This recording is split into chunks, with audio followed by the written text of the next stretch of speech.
Salut à tous les amis, salut YouTube, c'est Mika, on se retrouve assez tardivement, il est à l'heure où je vous parle 22h30 pour parler sur un format court, environ 10 minutes promis juré, de l'actu de l'Olympique lyonnais et les sanctions, c'est le breaking news, les sanctions infligées par la commission de discipline de la LFP à Paulo Fonseca et sans surprise, je vous l'avais dit en vidéo, sans surprise.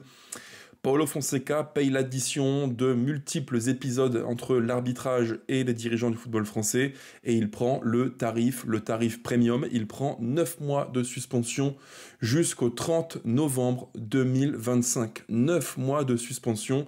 Alors que dans les barèmes, je rappelle qu'on était sur 7 mois pour des tentatives d'intimidation envers un officiel de la part d'un entraîneur. 7 mois, et là il prend le tarif donc de 9 mois. J'imagine que les dirigeants et les instances plutôt de discipline ont voulu rehausser un tout petit peu le curseur pour dire qu'on était entre l'intimidation et presque sur le volet agression physique, on est entre les deux. Voilà, je pense qu'ils ont voulu d'une part faire un exemple du coach Fonseca, mais aussi marquer le coup, un bon coup en disant stop, on arrête les frais. Tout ça, on va en reparler après sous trois volets, trois petits sujets. On fera tout d'abord un petit rappel du contexte entre dans la Ligue 1 d'aujourd'hui, les dirigeants et aussi le cas Fonseca. Il faudra en parler un petit peu. Moi, il y a un point qui me pose problème. J'en parlerai en détail. On évoquera en deuxième point les sanctions en tant que telles. Quelles sont-elles réellement? Les sanctions que s'est vu infliger Paulo Fonseca. Et enfin, on évoquera en troisième thème de la vidéo, on évoquera la suite. Que peut-on maintenant espérer? Que faut-il attendre de la part de Fonseca, mais aussi de l'OL en termes de réaction suite à la sanction extrêmement lourde infligée à Paulo Fonseca. Les gones, avant de commencer, format rapide comme je vous l'ai dit, mais pensez au petit pouce qui fait très plaisir, pensez aussi à commenter, à me dire vos différents points de vue sur le sujet en dessous de la vidéo, pensez à vous abonner et activer la cloche pour ne rien manquer si vraiment vous aimez ce type de contenu plus à chaud en réaction à l'actu de l'Olympique lyonnais. Malheureusement, on n'est pas gâté, même pas du tout gâté depuis quelques temps en termes d'actu pour l'Olympique lyonnais. C'est beaucoup de montagnes russes et très souvent des bas plus que des hauts, malheureusement. Alors on commence par le rappel du contexte, parce que j'en ai parlé largement en vidéo avant-hier et aussi il y a 3-4 jours. Je ne ferai pas de redite sur le sujet, mais pour moi, le contexte Ligue 1 se prêtait exactement à ce type de sanctions. On était avertis, nos dirigeants le savaient, le coach le savait aussi, au vu du contexte Ligue 1, avec des conflits d'arbitres et dirigeants, Longoria, Benassia, Olivier Létang, c'est tous les week-ends pareil, et on savait qu'avec ce contexte-là, tout le monde serait scruté. Et pas manqué, que s'est-il passé sans grande surprise? C'est l'OL qui est le premier à faire le faux pas. Évidemment, c'est comme ça. J'ai voulu faire une vidéo plus nuancée en vous donnant un point de vue qui prenait le pour, le contre, les raisons qui peuvent expliquer qu'un coach dérape humainement, parce que ça peut arriver, ça peut se produire, mais tout ça n'excuse en rien l'acte qu'il a commis. Et tous ceux qui diront « oui, mais il fallait le défendre en temps et en heure, on n'en serait pas là », eh bien non, désolé, mais non, si on est intègre et honnête, et si on n'est pas dans une optique clubiste ridicule, quand Longoria fait de la merde à la JOCR, on ne peut pas dire qu'il a mal agi, Longoria, et cautionner 10 jours après ce que Fonseca a fait envers Monsieur Millot. C'est absolument ridicule. Donc ceux qui pensent ça, tant pis pour vous, mais ce qui me dérange quand même, c'est que le contexte, tout le monde le connaissait. On savait très bien que si on faisait les cons, à la moindre erreur envers un arbitre, un dirigeant, peu importe, un comportement qui ne serait pas exemplaire, irréprochable, on savait tous pertinemment qu'on se ferait saucer, épingler. Dans un contexte où l'OL n'est pas en odeur de sainteté dans les instances du foot français, auprès de la LFP, auprès des arbitres, des dirigeants qui veulent nous faire la peau chaque week-end à coup de réserve contre Thiago Almada, on savait qu'on serait scruté. On savait que s'il y avait un exemple à faire, l'OL serait le candidat parfait. Et malgré ça, on trouve le moyen de tendre le bâton pour se faire battre, pour se faire achever. Parce que oui, notre saison, elle est cataclysmique encore une fois, et quand il y a un petit moment d'accalmie, où on sent que le foot reprend un petit peu sa place centrale au cœur du projet, on trouve encore le foutu moyen de faire de la merde. On fait de la merde. C'est insupportable, j'en ai marre. J'en ai vraiment marre de voir que tous les mois, il y a un dossier négatif au sein de l'Olympique lyonnais. Et j'en veux... Alors, c'est pas que j'en veux, je retire le mot. C'est pas que j'en veux, je ne connais pas ce qui est fait en interne. Mais j'ai une forme de rancœur et d'aigreur. Je me dis, c'est pas possible, quoi. Quand on est coach, comme Fonseca, plein d'expérience, des grands clubs comme Milan, la Roma, le Shakhtar, peu importe, Porto. Quand tu es dirigeant de l'OL aussi, il faut que tu fasses un briefing de tes équipes, de ton staff. Il faut que tu briefes ton staff, que tu leur dises, voilà, on va être scruté comme tous les clubs de Ligue 1, et au moindre faux pas, on peut être sûr qu'on va se faire taper sur les doigts. Est-ce que ça a été fait? Je n'en sais rien. Mais moi, quand je vois que Fonseca pète les plombs quasiment dès le coup d'envoi du match, ça me fout les boules. Parce que je me dis qu'au final, mentalement, je pense qu'il n'était pas prêt à être totalement serein dans un match à enjeu contre Brest. Ça, c'est un point qui m'exaspère. Ça me saoule vraiment. Franchement, ça me saoule. Ça, c'est le contexte. J'en ai parlé beaucoup. On met de côté, on passe maintenant aux sanctions formelles, formalisées plutôt par la commission de discipline de la LFP, et elles sont extrêmement sévères, elles sont rudes, sans surprise. Je vous les formule et vous les mets à l'écran pour être très très très précis. Donc on est le 5 mars 2025, 22h38. Sanction qui est tombée, le coup près tombe pour Fonseca. La commission de discipline de la LFP statue en imposant une énorme suspension à Paulo Fonseca qui courra jusqu'au 30 novembre 2025. 30 novembre 2025, soit 9 mois de suspension de toute activité officielle. Et si on affine les sanctions dans le détail, qu'est-ce que l'on a? Eh bien, je vous lis les différentes sanctions prises contre le coach Fonseca. En détail, donc Paulo Fonseca est interdit d'accès au banc de touche, d'accès aux vestiaires des officiels, donc des arbitres et des dirigeants, j'imagine, et de toute fonction officielle, ainsi que d'accès aux vestiaires des joueurs, très important, interdit d'accès aux vestiaires des joueurs, au terrain, au tunnel et à l'ensemble des couloirs menant aux zones précitées avant, pendant et après les matchs.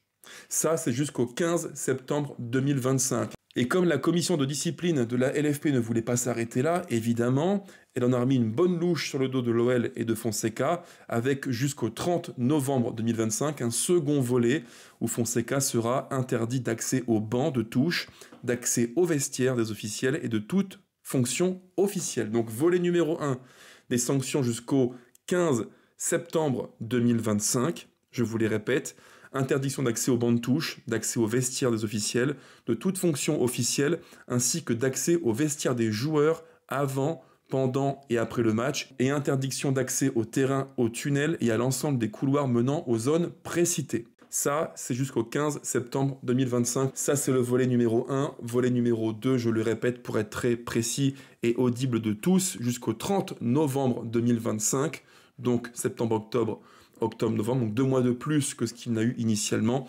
Jusqu'au 30 novembre 2025, il sera, donc Fonseca, aussi interdit d'accès aux bancs de touche, d'accès aux vestiaires des officiels et de toute fonction officielle. Donc c'est un peu moins lourd que jusque le 15 septembre, mais ça reste malgré tout une sanction assez rude qui, à mon avis, aboutira à très peu de solutions possibles. J'en parlerai juste après. Donc voilà, si je résume, sanctions extrêmement sévères pour le coach qui font de lui un exemple pour la cause. Et voilà, c'était prévisible, comme je vous l'avais dit en vidéo avant-hier.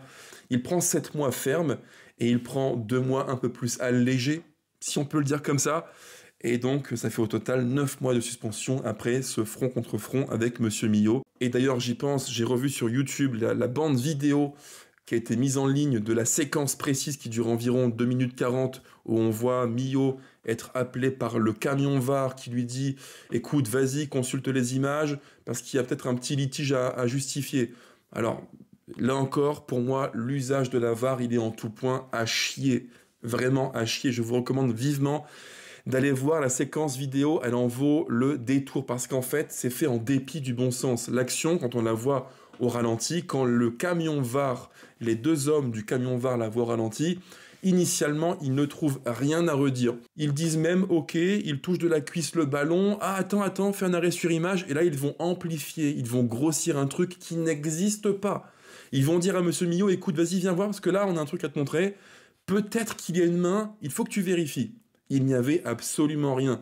Je ne suis pas arbitre, vous non plus j'imagine, à la vidéo on voit clairement qu'il y a en effet ballon touché par l'intérieur de la cuisse gauche de Maitland-Niles et en aucun cas il y a main. Le problème qu'on a eu durant le match contre Brest avec en fin de piste le pétage de plomb de Fonseca, ce problème a été créé de toutes pièces par des arbitres qui ne comprennent rien au jeu, à la philosophie du jeu et donc au football.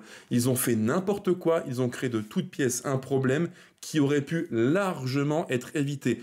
Ça ne justifie en rien ce que Fonseca a fait. Si les arbitres appellent M. Millot et que M. Millot, ce qu'il a fait d'ailleurs, va invalider le penalty, il n'y a pas matière à aller râler et péter les plombs. Ça, c'est un premier point. Par contre, ce que je voulais dire, c'est que d'une part, le camion VAR a fait n'importe quoi en créant un problème qui n'existait pas, mais vraiment qui n'existait pas. Et deuxièmement, le quatrième arbitre donc du match Brest-OL, qui je crois est Monsieur Léonard dans mon souvenir, on l'entend sur la bande vidéo dire Benoît, mets un second jaune à Fonseca. Il lui dit comme ça, et Monsieur Millot, à peine se retourne, qu'est-ce qu'il fait? Il met rouge direct. Donc là encore, je m'interroge, incompréhension totale. Pour quelle raison met-il rouge direct? Et pour quelle raison Monsieur Léonard fait-il aussi peu preuve d'empathie, de compréhension à ce moment-là du match? Oui, Fonseca pète les plombs, c'est vrai. Et oui, il mérite sanction, c'est vrai. Et oui, c'est impardonnable, c'est inexcusable, bien sûr, c'est vrai. Mais dans ce moment du match où tu sais que l'OL joue gros, que Brest joue gros, il y a de la tension, de l'enjeu économique, sportif, financier et comptable, punaise, fais un peu preuve de bon sens, d'humanité, d'empathie, de compassion, de compréhension. Pourquoi aller mettre de l'huile sur le feu alors que d'une part, jamais il y a pénalty, ça crée de la frustration, et en plus, tu vas quémander à l'arbitre M. Millot un second jaune pour mettre dehors Fonseca. Voilà, moi ça m'interpelle beaucoup, ça on en reparlera plus tard j'imagine. Je suis très loin du complotisme, mais par contre ce que j'ai vu en séquence vidéo à froid m'interpelle vraiment beaucoup. Et enfin les gones, troisième thème, troisième sujet, c'est donc la suite.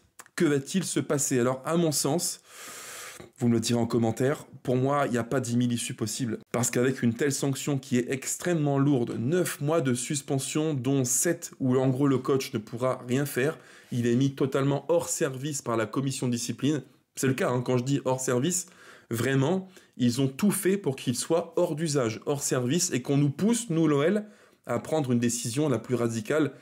Et je pense que vous allez tous voir où je veux en venir, vous allez comprendre très vite où je veux en venir, c'est sa démission, son renvoi, son licenciement. Ça paraît, pour moi, ça paraît inévitable. Il n'y a pas un monde dans lequel l'OL peut, durant 9 mois, se priver d'un coach, payé extrêmement cher, dans mon souvenir, un salaire à 6 chiffres, aux environs des 300 000 à 400 000 euros mensuels, pour juste faire les séances d'entraînement la semaine. C'est pas possible. Honnêtement, sans faire le gars pessimiste à fond de balle, pour moi, il n'y a pas 10 000 issues possibles. C'est le renvoi pur et simple de Fonseca. Avec en plus, comme je vous l'ai dit avant-hier en vidéo, dans son bilan, dans son cursus, son pédigré à l'OL, une ligne qui fera tâche et qui va le desservir comme entraîneur, c'est cette faute grave. Option numéro 1, la vraie number one, c'est celle qui va selon moi se produire. J'imagine que l'OL va saisir la commission d'appel de la LFP, c'est quasiment sûr. On sait que Textor aime beaucoup Fonseca, il a fait des pieds et des mains pour l'avoir, il l'a enfin obtenu. C'est pas pour le virer aussi vite qu'il l'a fait signer, c'est pas très cohérent. Je pense qu'on va saisir, nous à l'OL, la commission d'appel. L'OL a 7 jours pour le faire. Il y aura une convocation qui sera assez rapide logiquement. Alors, le coach Fonseca peut y aller tout seul ou entouré de gens qui vont le défendre. Ça peut être des conseillers, ça peut être aussi des dirigeants de l'OL, bien sûr. Donc là, on verra bien comment ça va se goupiller si l'OL fait évidemment appel de la sanction. Et dans la foulée, la commission d'appel a 4 mois pour statuer, pour rendre son verdict sur le sujet. Alors, ça ira plus vite si saisine il y a, évidemment, j'imagine. Mais en tout cas, je pense qu'on se dirige vers ça. Et dans la foulée, un verdict qui sera rendu par la commission disciplinaire, qui statuera et qui soit aménagera, soit maintiendra la sanction, car je le précise aussi, il faut le dire, la commission d'appel ne pourra pas aggraver les 9 mois de sanction contre Paulo Fonseca. Elle peut soit les réduire, donc les aménager, mais en aucun cas les prolonger, les alourdir. À mon sens, c'est ce qu'il va se produire. Je n'ai pas d'infos, sinon je vous l'aurais dit en vidéo, mais je n'ai pas d'infos sur la question. Je pense que le club fera ça pour tenter le tout pour le tout, en espérant une forme de clémence de la commission d'appel de la LFP. Je n'y crois pas un instant, mais pas du tout. Quand je vois que dans les médias, il y a une forme de, comment dire, c'est pas une cabale, c'est un grand mot, c'est pas le bon mot d'ailleurs, c'est pas le bon terme pour dire ce que je veux dire, mais il y a une forme de structuration, d'organisation qui est à la fois médiatico-politique, qui se met en place pour justement tout faire afin de monter en épingle le dossier. Quand je vois qu'à l'after-foot, la ministre a été en boucle sur la question de Fonseca et très peu de mots, quasiment rien sur Longoria, voilà, ça fait réfléchir. On se dit, bon, il y a un truc qui se trame et forcément ce cas Fonseca-Millau va être monté en épingle. On va en faire un exemple avec sanctions extrêmement sévères pour montrer à la France du foot que les instances sont fortes et qu'elles veulent sanctionner, faire un exemple pour la cause. On est en plein dedans et au final l'OL est perdant. Maintenant, quelle sera la suite? Est-ce qu'on peut imaginer que le coach soit démis de ses fonctions? Moi je pense que oui. À mon sens, si je fais du football pragmatique, de la réelle politique comme on dirait en sciences politiques, pour moi, il va être démis de ses fonctions, c'est sûr. Il n'y a pas un monde dans lequel Textor assume de payer un coach extrêmement cher juste pour faire la tambouille à l'entraînement. C'est pas possible. Pas possible. Voilà, je pense que l'histoire prendra fin assez vite. Et je n'exclus pas d'ailleurs que Fonseca, de façon très très élégante, veuille rattraper le coche en disant « J'ai merdé, j'ai fauté, je me retire, je démissionne ». Et à mon avis, ce serait peut-être l'issue la plus positive pour tout le monde. Lui se récupère une partie de l'image qu'il a écornée, et nous, on passe à autre chose vite, parce qu'il nous faut un coach présent. Il y a plein d'objectifs financiers, sportifs, économiques et comptables. Il faut impérativement les saisir. Et c'est maintenant que ça se joue. C'est le money time. On est en mars. Mars, avril, c'est là où tout se joue en Ligue 1 et en Europa League. Il n'y a pas de temps à perdre. Donc pour moi, il y a une décision à prendre assez vite. Je pense que le club va agir. Dans quel sens, je ne sais pas. Est-ce qu'il y aura un appel ou pas de la sanction? Je ne sais pas non plus. Ou est-ce qu'on va se serrer la main en gens intelligents? Peut-être, on verra bien. C'est l'avenir qui nous le dira. Sur ce, les gones, portez-vous bien. La suite au prochain épisode qui s'avère, à mon avis, pimenté comme toujours avec l'OL et malheureusement, parce que moi je vous le dis franchement, un tel climat d'instabilité permanente, ça commence à me gonfler sévère. Sur ce, les amis, portez-vous bien. Ciao, ciao. Allez l'OL toujours malgré tout.